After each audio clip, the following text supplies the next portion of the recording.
वाड दोडासह 13 विविध ठिकाणी छापेमारी। पहलगाम हल्ल्यानंतर आता भारतीय लष्कराकडून कारवाई सुरू। सलग तिसऱ्या रात्री पाकिस्तानी लष्कराकडून कुपवाडा आणि पूंछ जवळील नियंत्रण रेषेवर गोळीबार। भारतीय सैन्याकडून सुद्धा पाकिस्तानला चोख प्रत्युत्तर।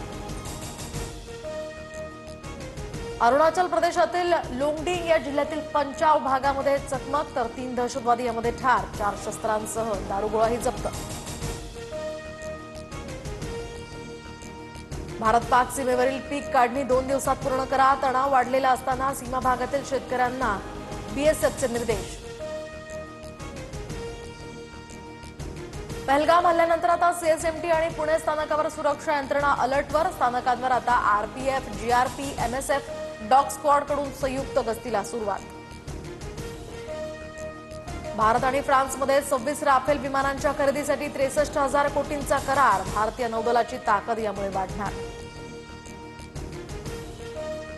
7वीच्या एनसीईआरटीच्या पाठ्यपुस्तकांमधून आता मुघल आणि दिल्ली सल्तनतचे संदर्भ हटवले। भारतीय राजघराणे, महाकुंभचे संदर्भ यांचा या नवीन अभ्यासक्रमामध्ये आता समावेश।